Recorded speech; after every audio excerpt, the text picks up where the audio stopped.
Welcome back to College Football Addiction. Sports Talk, Jay on with us. Jay, a rough one this weekend. We'll talk about that in a minute. But have Tennessee fans completely lost their minds? Like, that's just maybe the best way to open this up. Like, what am I hearing about Josh Heupel? And there are people unsatisfied because they lost a game to the guy that we all thought was going to win the Heisman 4 weeks ago? Yeah, the problem you've got, there's 10 or 15% of every fan base that gets really angry when you lose games they want you not to lose. So they start freaking out. And the next thing you know, well, you got to do something. So what can you do? You lash out at the coach. Now, I know that every fan base has dealt with this. The only ones that haven't, I guess, was Alabama during Saban. Yeah. Because if you lashed out at him, he'd have left, and they weren't about to do that. He told them, said, you're not even allowed to leave the stadium. If we're up by 40, you better stay, or I might leave. And they were like, oh, yes, sir, Sergeant, sir, whatever you want, sir. Oh, are we doing this? Are we cheering correctly? So, no, it's normal. I knew if we lost that game that it was going to be difficult because now he's 6-3. The world has ended. He's 36-12 the last 4 years so far.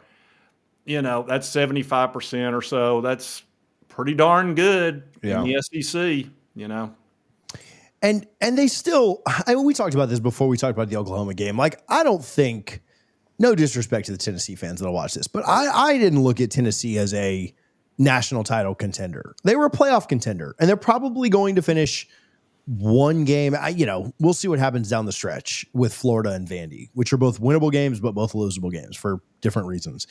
But I mean, they may finish one game out of the playoff, and people are jumping off the ship like he wasn't just handed. And again, we've talked about this. No one had high expectations for Aguilar this year. I think a lot of people thought not at all. I think a lot of people thought, well, 8-4 is their best case at Tennessee. That's what I thought. Well, they'll go 8-4. Like it'll be a step back year. They won't be as good without Sampson. They don't even have Nico now. It'll be Aguilar. They'll go 8-4. He's still got a really good chance. And I know the swamp is you're not willing to accept that might be a win, but he's got a really good chance to go 9-3 this year. And at worst, 8-4, which is where I had the ceiling at anyway. Yeah, here's the thing. I thought we were going to have to rely on our defense because the defense was so good last year, top 10. This year, the defense has not been worth a crap.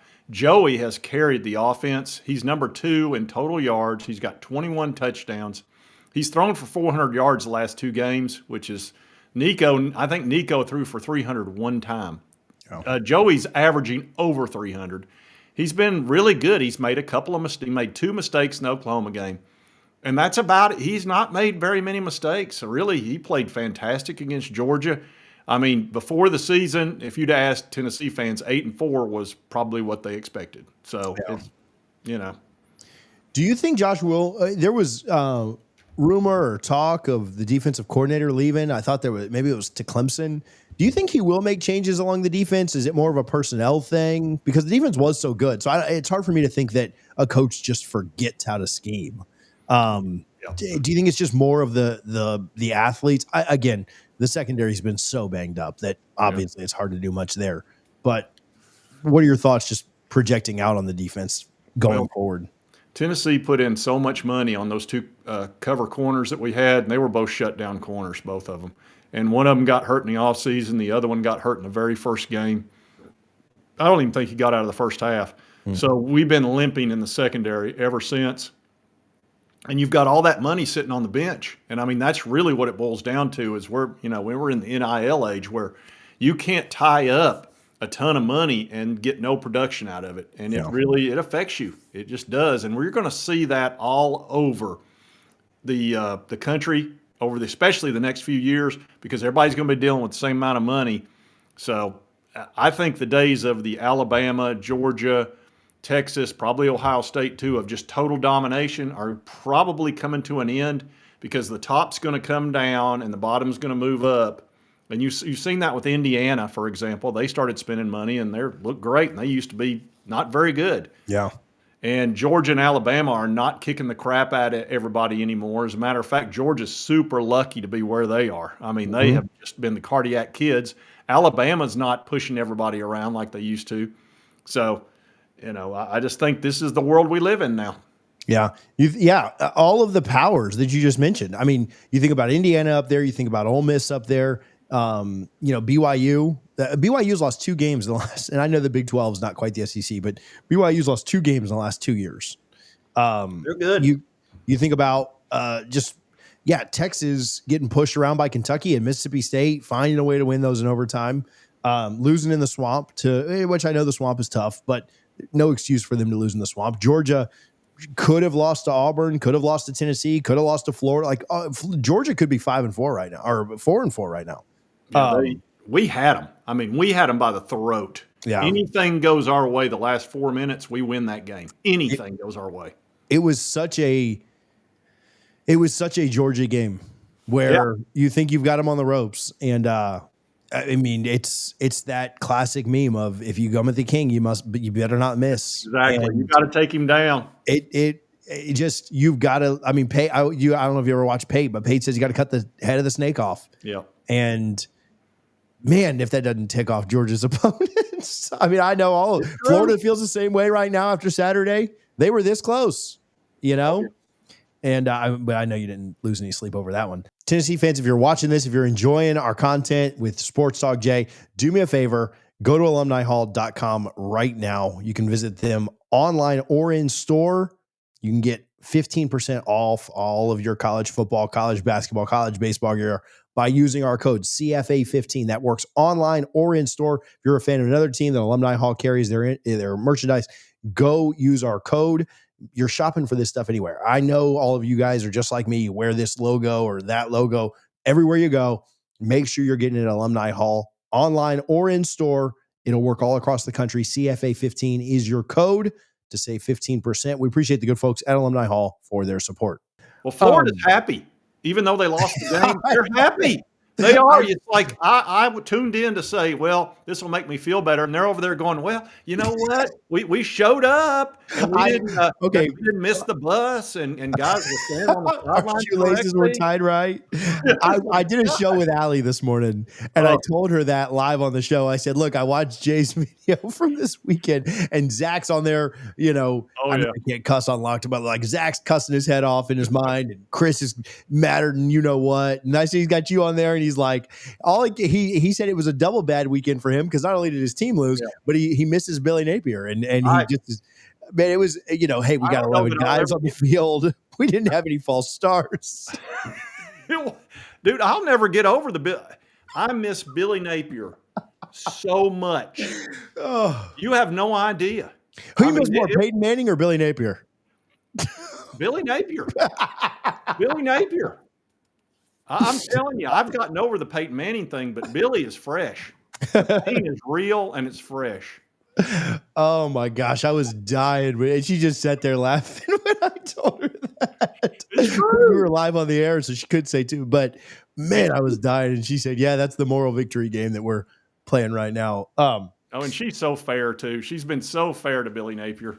Oh, you mentioned it. She's carried she's been trying to be so nice and she's fired him twice and then trying to, still be nice. But man, the acting job that she had to do. No, I do think she really did want the best. I don't want to call it, but it has been hilarious. She knew the last 2 years. Oh, she's not. Here's the thing. She's married to a special teams guy that was, wasn't he a punter? Yeah, national champion, yeah. Yeah, so she knows when the special teams are screwed up. She knows that's a bad coach. She knows that. She dealt with Urban Meyer, and I'm sure her husband tells her all the time, it's like, if you can't do special teams, you're not good at coaching. Yeah. Urban, and I mean, for all of Zook's faults, he was good at special teams, and Steve was great at it too. Like all of them really have been. And so she obsesses about special teams more than the average person. All right, that Florida game is coming up, and then Vandy at the end. I know that they haven't won there in a million years. I will ask this, just big picture. Tennessee, the rest of this year, I know the fans probably feel like, well, who even cares? I think that does suck about college football is we've gotten in this mindset where if you don't make the playoff, your season doesn't matter. And I do hate that because these games do still matter. The game against Tennessee has an opportunity to go into the swamp and win somewhere they haven't won in 20 plus years. They've got a chance. Maybe we'll see how they do down the stretch, but they've got a chance to keep Vandy out of the playoffs. And I know everybody loves the Vandy story, but playing that spoiler would be fun for Tennessee, right? So these games do matter, and these guys are playing for the NFL, and they're playing for their next NIL contract, and they're playing to, hopefully make a roster next year, whether it be Tennessee or wherever else. And so, I mean, do you think Josh will get them to respond fairly well to all of us saying the season's over? Yeah, I think he will, although you just wrecked me. You literally just said the spoiler for Vanderbilt. Isn't 2025 stupid, Jay? I mean, how am I supposed to respond to any question after you said you've got an opportunity to be the spoiler for Vanderbilt? I mean, my God.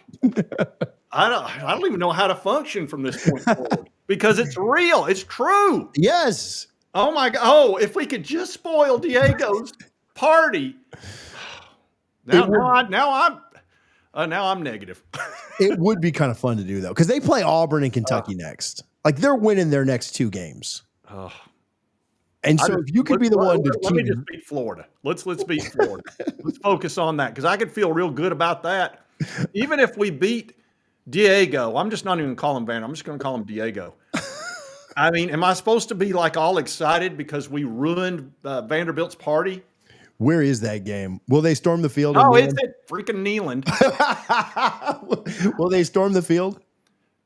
I don't even know what. Could you imagine? That really took a big dump in my Cheerios. God. This is the funniest show I've ever done.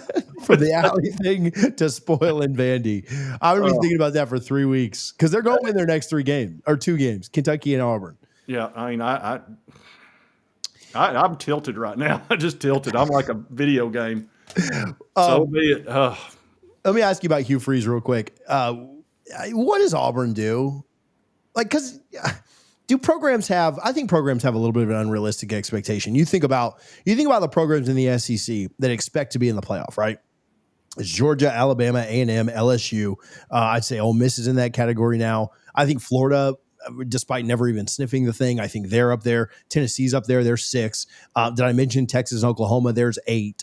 And then I guess you get down to, Auburn is in there somewhere. Like there just aren't enough spots to be had, right? Because the Big Ten's always going to get at least 3 in, and the ACC is going to get 1, the Big 12 is going to get 1, Notre Dame's going to get 1, and the Group of 5 is going to get 1. There aren't 8 playoff spots for SEC teams, right? You saw LSU's AD come out and say our expectation is to be in the playoff every year. They've been in the playoff 1 year in 11, right? And that was the Burrow year. That's not your expectation. That might be what you say your expectation is, but if you do something 1 out of every 11 years, that ain't realistic. And so, kind of the same thing with Auburn. Like, can they ever really I don't care who they get in there unless Nick comes back, and I don't even know if that would work at Auburn. So, I don't know, man. I think not that Hugh didn't deserve to go, but I think a lot of these programs have unrealistic expectations. And I'm not really lumping Tennessee into that because they were just there last year, and they may finish a game out of it this year, but there ain't enough spots to go around unless Drink gets his way and goes to 30. That's probably where we're headed because you're going to have so many teams miss out, especially when the SEC goes to 9 games, which is going to be a game changer. All these SEC fans that are like, yeah, we're going to get an extra SEC game. And I'm going, be careful what you wish for because you're going to miss the playoff. I think they're going to move to 16 next year. That will help some. They're supposed to take strength of schedule into consideration. That's my mocking of quotation marks. I am in wait and see mode on that. Yeah. Because are you really telling me that they're going to put so Oklahoma plays Alabama this week? I think they lose. And then they finish up with Missouri and LSU, a team without a quarterback and a team without a coach. I think they do win those 2 if Mateer stays healthy. Their defense is really good, as you guys learned this week. Yeah. Proof's in the pudding, though, because if they lost to Texas, Alabama, and Ole Miss, 2 playoff teams, and then one other team that, Texas got a lot of talent. That's a rivalry. If that's the case, then Oklahoma should be in. They've got wins against Tennessee. They got wins against LSU. They got wins against Missouri. If that's the case, you need to put wins against Michigan out of conference too. If I'm in wait and see mode on that whole strength of schedule thing, I don't know that I buy that they're going to ignore these bad losses that they say they're happening. What they're going to do is if you have the same record as a team out of the Big 12 or the Big 10 or whatever, then they'll put you in. But if you're one game behind them, probably not. And then everybody's going to be like, okay, we got duped. Yeah. And Sankey's been wanting to go to 9 games for 2 years now. That's why he punished us a couple of years ago by giving us an identical schedule 2 years in a row, which has never happened. So he did that just to punish us because he was angry. And Sankey's a very spoiled man, in my opinion. And I can't get away from the 9-game thing under the circumstances. If we go to more teams, it won't bother me at all. Yeah. If we go to 16, which I think should be the maximum, but we'll probably end up having to go to more because so many SEC teams are going to miss out, and they're going to be. I don't think anybody can handle losses in the SEC. I really don't. I think our fan bases are just. They're so spoiled. They're so spoiled. I mean, Auburn, they need a lot more teams to get in the playoff for them to make that happen on a regular basis. It's what needs to happen. Yeah, you might luck up every once in a while here and there. Teams do it. But for Auburn to get in consistently, you'd have to have a lot of teams. And the SEC is so deep, like we just talked about. So Alabama, Georgia, and Ole Miss are almost a lock to get in. I think Alabama, who did I just say? Alabama, Ole Miss, and A&M, sorry. I think Georgia probably gets in. And then maybe one more team sneaks in if they get to like 10-2. Vandy, Texas, Oklahoma, one of them. But you look at the Big Ten, and there are only 3 teams that are even in qualification for that. And so getting to 16 is going to just get more SEC teams in. You know. Yeah, that's probably what will happen. Penn State creaked them this year. They were expecting them to be a lock. Yeah. And now they've just got Indiana, Ohio State, and Oregon. Right, and that's it. The rest of them aren't very good. And then Illinois has been a disappointment too. Yeah. Jay, where can people follow you? Where can they find your content? Oh, yeah, Sports Talk Jay on YouTube. That's what I do. I don't really do a ton of other social media, so I just kind of focus on that these last 2 days. Whew, man, I've been doing a lot of shows because it's been so active. Try and forget about what I asked you earlier. I don't want to see any shows on what I asked you. So. I'll wake up in the middle of the night. Crying. Oh, God, Vanderbilt. No, I don't want to be a spoiler for Vanderbilt. That's just it is what it is at this point. Think of the SEC like that. Our worst team, historically worst team, cellar dweller, they're kicking everybody's butt just about. Yeah. I mean, they're good. They're really good.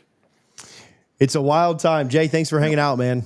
No worries. Let me remind you about our friends over at Sleeper. Make sure that you are using the Sleeper app this college football season, whether you're playing in your eliminator leagues, whether you're playing fantasy football, or whether you're playing the more or less game to make some money with us.